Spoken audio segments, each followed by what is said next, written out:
Shalom, apa kabar semuanya? Pagi ini kita boleh berjumpa kembali di live streaming ibadah pagi ini. Saya percaya pemeliharaan Tuhan sempurna atas setiap kita sepanjang minggu ini. Haleluya. Nah, pagi ini kita datang beribadah, kita akan dengar satu kebenaran firman Tuhan. Sebelumnya saya ajak kita semuanya boleh berdoa. Saya akan mendoakan setiap saudara. Mari kita angkat dua tangan. Bapa yang di surga, Tuhan Yesus, Kau lihat setiap tangan yang terangkat yang pagi ini menyaksikan video live streaming ini. Kiranya Tuhan menjamah setiap hati, pikiran mereka menjadi tanah yang subur yang siap Kau taburkan benih firman-Mu. Dan hamba-Mu percaya setiap benih yang ditaburkan selalu jadi berkat dalam kehidupan mereka, Tuhan. Terima kasih Tuhan, Kau berfirman-Lah, yang lemah Kau kuatkan.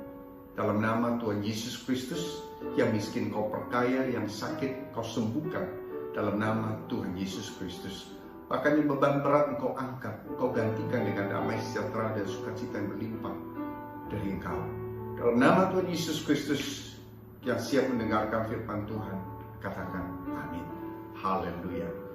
Nah, pagi ini kita akan belajar satu firman Tuhan. Firman Tuhan diambil dari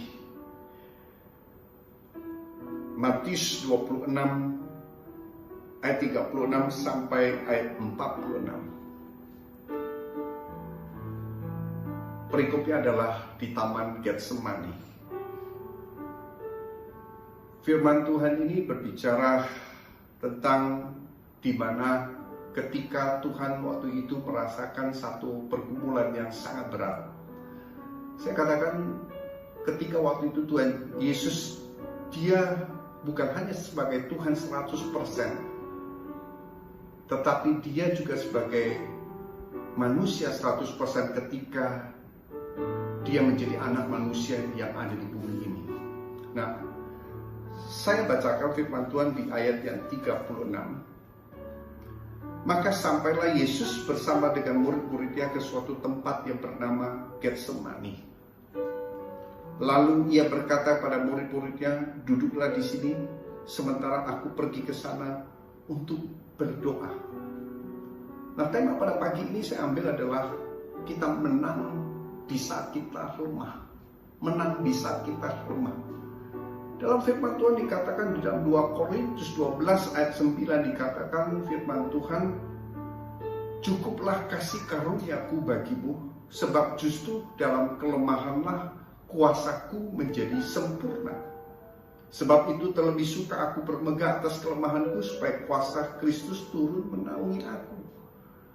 Firman Tuhan jelas dikatakan ketika kita merasa kita lemah, justru di saat itulah kuasa Tuhan menjadi sempurna, dinyatakan dalam hidup saudara dan saya.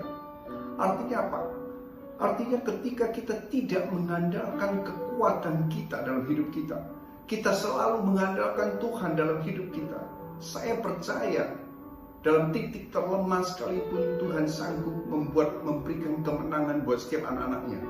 Tuhan sanggup dalam setiap pergumulan kita sanggup melewati itu bersama dengan Tuhan dan menjadikan kita sebagai anak-anak Tuhan sebagai pemenang dalam hidup kita. Yang mengerti katakan amin. Nah, ketika kita baca firman Tuhan ini, Yesus dan murid-muridnya sampai ke suatu tempat yang bernama Getsemani. Apa yang Tuhan lakukan di Taman Getsemani itu? Getsemani pada zaman dahulu dan adalah satu tempat di mana Getsemani ini dikenal sebagai tempat pengirikan buah zaitun. Ada di tanah perjanjian, ada di Israel. Dan di dalam firman Tuhan Getsemani ini Tuhan Yesus datang bersama dengan muridnya dan dia ke Getsemani ini untuk apa? Yaitu untuk datang berdoa. Kenapa?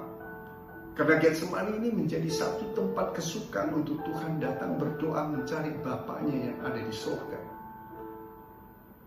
Ada beberapa hal pagi ini yang kita belajar di saat kita lemah, di saat kita dalam pergumulan, mungkin letih, lesu, dan beban berat. Apa yang harus kita lakukan? Yaitu datanglah mencari Tuhan. Datanglah mencari Tuhan. Poin yang pertama adalah mencari Tuhan. Dalam firman Tuhan Matius 11 ayat 28 dikatakan, marilah padaku semua yang letih lesu dan beban berat, aku akan memberikan kelegaan padamu. Artinya semua yang letih, lesu, dan beban berat, artinya semua yang dalam pergumulan, kau datang mencari Tuhan. Sebab firman Tuhan katakan dia akan memberikan kelegaan kepadamu. Dia akan memberikan jalan keluar padamu. Yang mengerti katakan amin. Maka Tuhan mengambil satu contoh ketika dia mengalami satu pergumulan yang berat. Saya katakan Tuhan Yesus waktu itu mengalami satu pergumulan yang berat karena dia sebagai manusia. Di dalam ayat 38 dikatakan demikian. Lalu katanya kepada mereka, hatiku sangat sedih. Hati Tuhan. Karena ini adalah kakunya itu huruf besar. Hati Tuhan sangat sedih pada waktu itu. Seperti mau mati rasanya. Dan firman Tuhan katakan, tinggallah di sini dan berjaga-jagalah dengan aku. Ayat 39 dikatakan, maka ia, Tuhan Yesus maju sedikit, lalu sujud dan berdoa katanya, ya Bapakku, jikalau sekiranya mungkin biarlah cawan ini lalu daripadaku. Tetapi jangan seperti yang ku kehendaki, melainkan seperti yang engkau kehendaki. Haleluya. Artinya Tuhan Yesus datang pada Bapa ketika dia punya hati yang merasa sedih dan seperti mau mati rasanya. Berarti dalam pergumulan yang sangat luar biasa. Apa yang Tuhan lakukan? Dia datang ke Getsemani. Dia berdoa di situ mencari Bapaknya yang di surga. Yang mengerti katakan amin.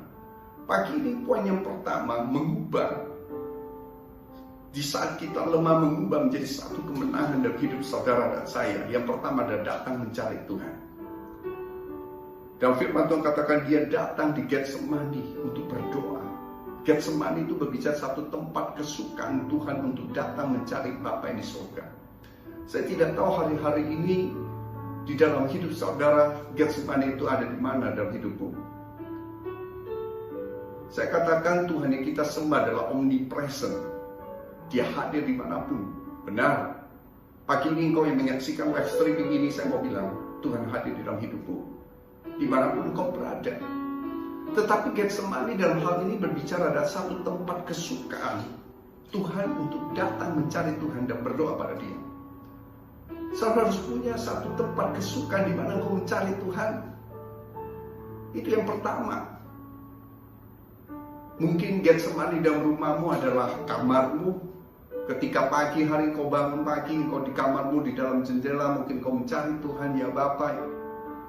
Atau mungkin di kamar anakmu, atau mungkin di tempat kerjamu.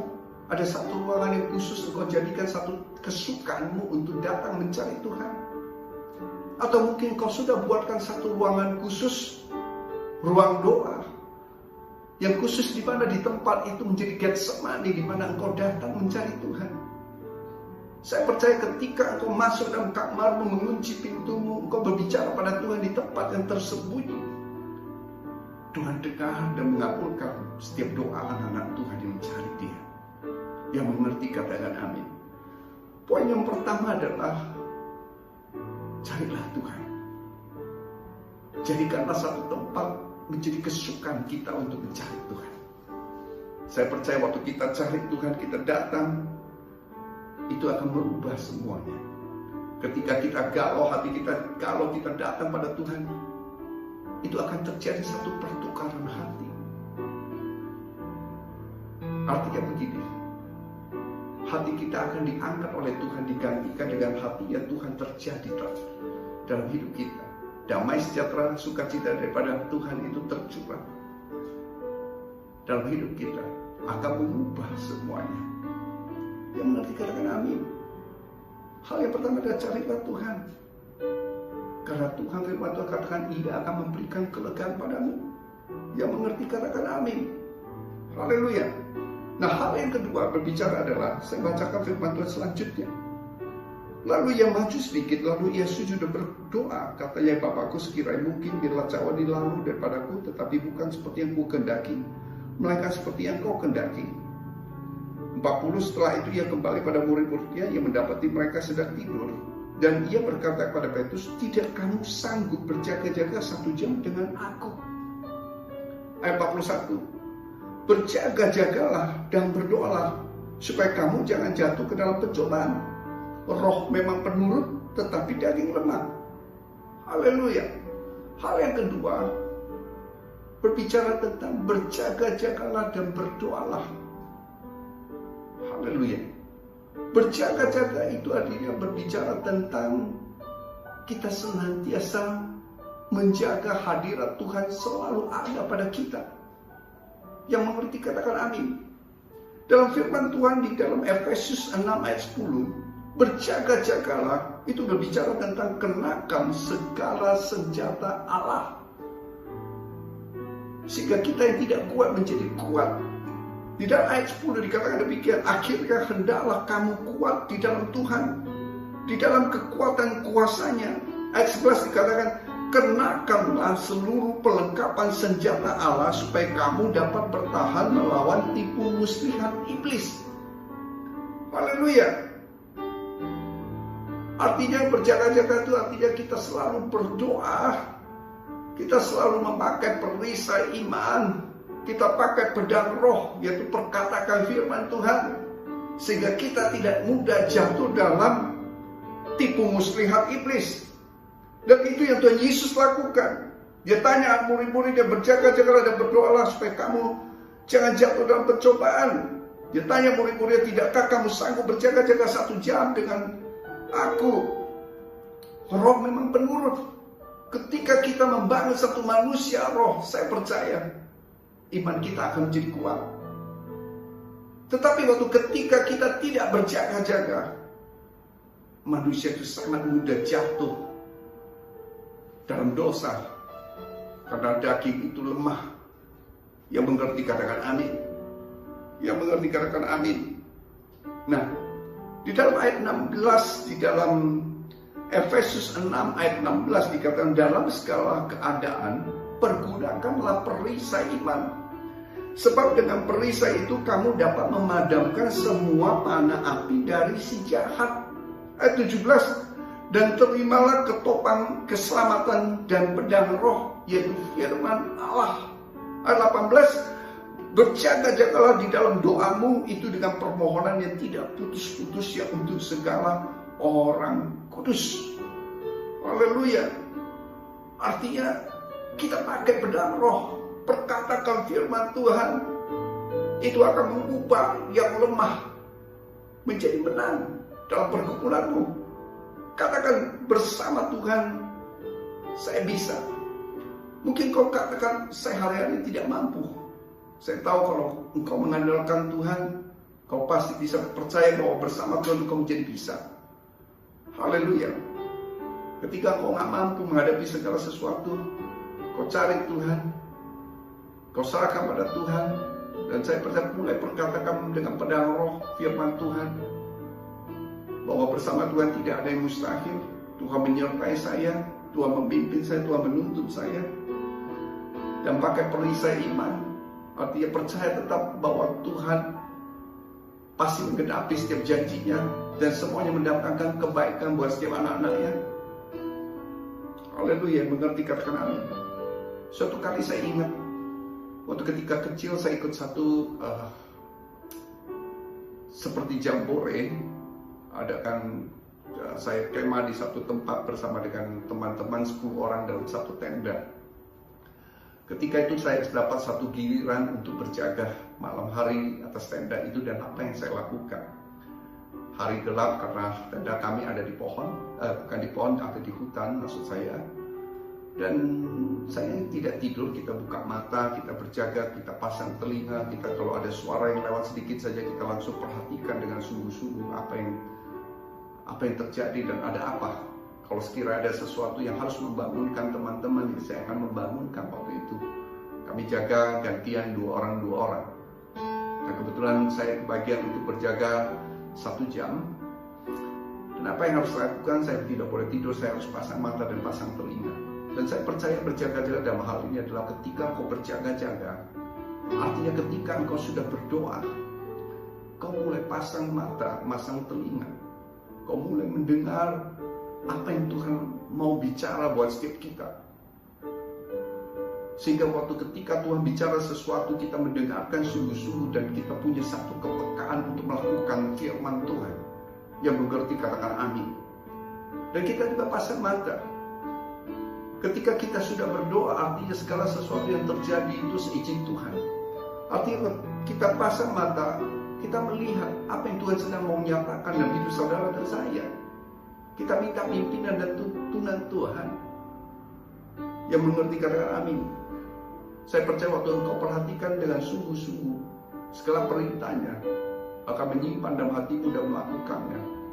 Saya percaya Tuhan akan memberikan kemenangan buat setiap anak-anak Tuhan dengan kilat gemilang yang mengerti, katakan amin. Nah, hal yang selanjutnya saya bacakan firman Tuhan, hal yang ketiga. Jadi yang kedua berbicara tentang berjaga-jaga dan berdoalah. Haleluya. Hal yang ketiga berbicara tentang dan ketika itu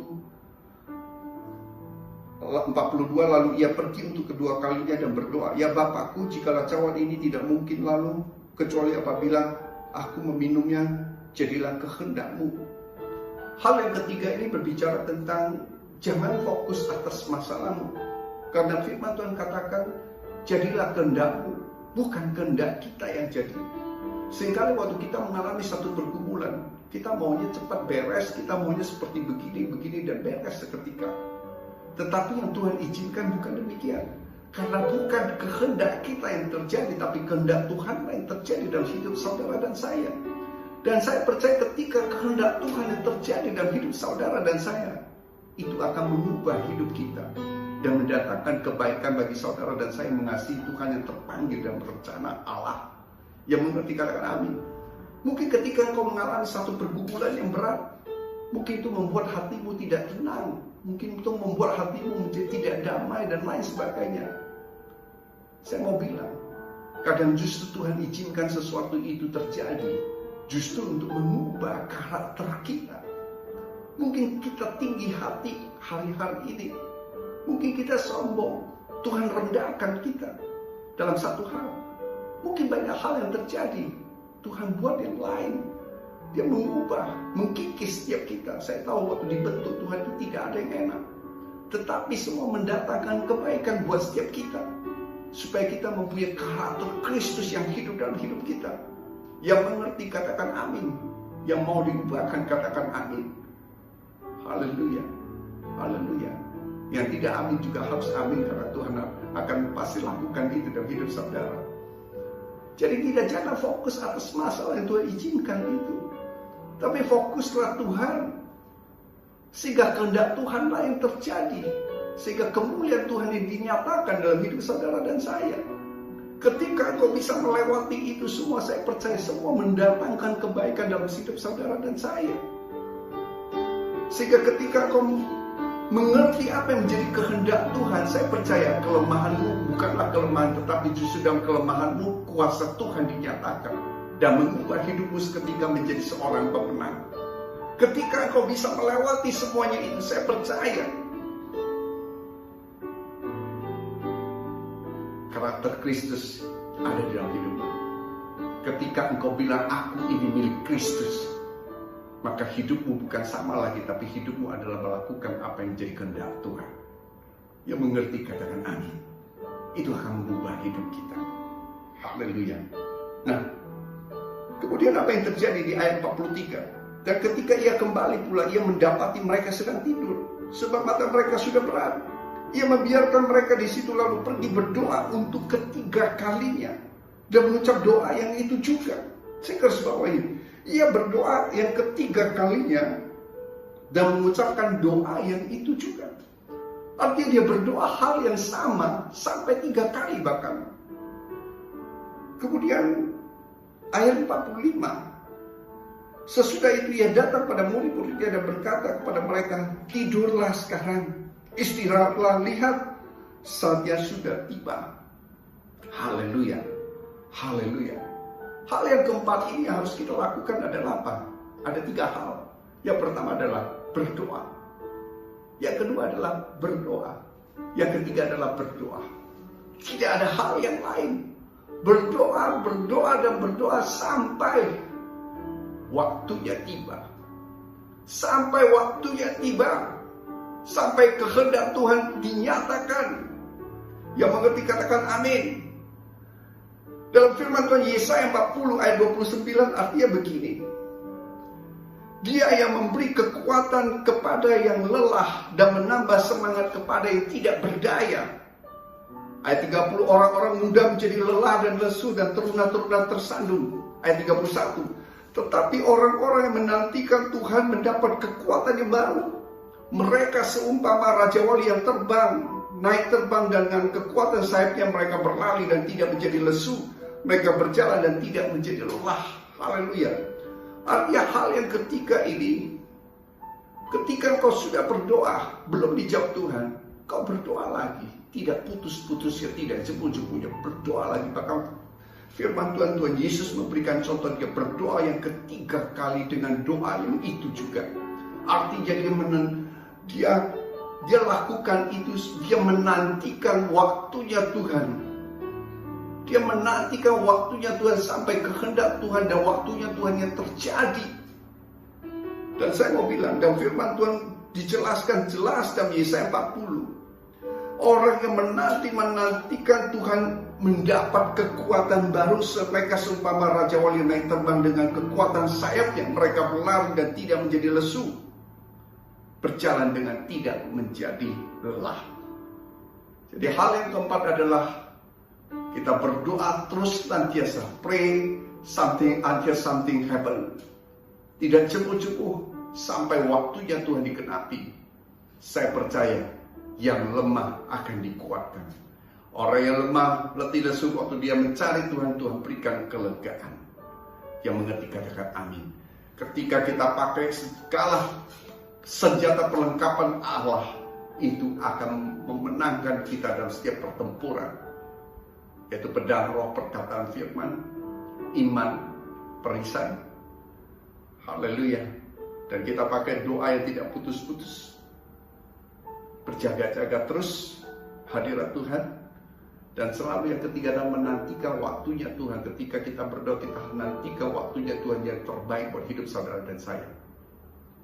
Saya percaya pagi ini kita semua yang mendengarkan firman Tuhan, pagi ini apapun pergumulanmu, ketika waktu itu Tuhan Yesus mengalami satu pergumulan yang berat, yaitu dia harus mati di kayu salib menebus setiap dosa manusia, yaitu saudara dan saya. Saya mau bilang segala pergumulanmu tidak melebihi pergumulan yang ada pada Kristus pada zaman itu. Karena pergumulan Tuhan Yesus adalah dia harus mati, melakukan apa yang menjadi kehendak Bapa untuk menebus saudara dan saya. Dan saya mau bilang dalam 1 Korintus 10 ayat 13, pencobaan-pencobaan yang kamu alami adalah pencobaan biasa, tidak melebihi kekuatanmu, dan Tuhan dengan setia memberikan jalan kepada kita supaya kita dapat menanggungnya dan memberikan jalan keluar kepada kita semua. Yang mengerti katakan amin. Jadi tidak ada alasan setiap pergumulan kita, saya percaya Tuhan sudah memberikan kemenangan buat saudara dan saya. Haleluya. Haleluya. Mari saya akan berdoa buat saudara. Bapa yang di surga, mari kita angkat dua tangan.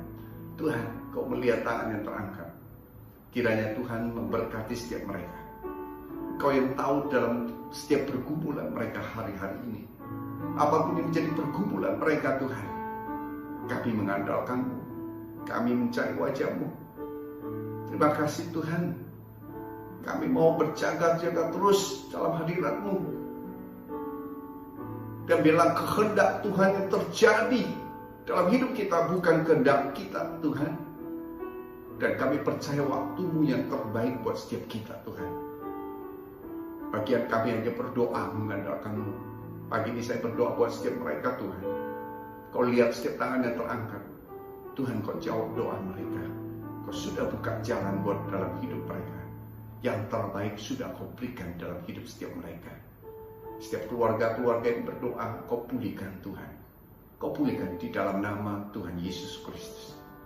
Yang dalam pergumulan, dalam pekerjaan Tuhan, kau sudah buka pintu surga-Mu. Kau memberikan satu pekerjaan yang terbaik sesuai dengan talenta dan kapasitas mereka. Dalam nama Tuhan Yesus Kristus. Yang sakit Tuhan kau sembuhkan. Dalam nama Tuhan Yesus Kristus. Yang beban berat engkau angkat.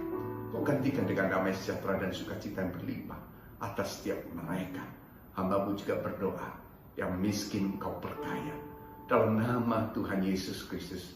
Terima kasih Bapa, Kau memberkati kami semua. Kiranya Roh Kudus sempurnakan setiap firman itu jadi berkat dalam hidup kami. Dalam nama Tuhan Yesus Kristus kita semua yang diberkati. Katakan amin. Haleluya. God bless you all. Happy Sunday. Haleluya.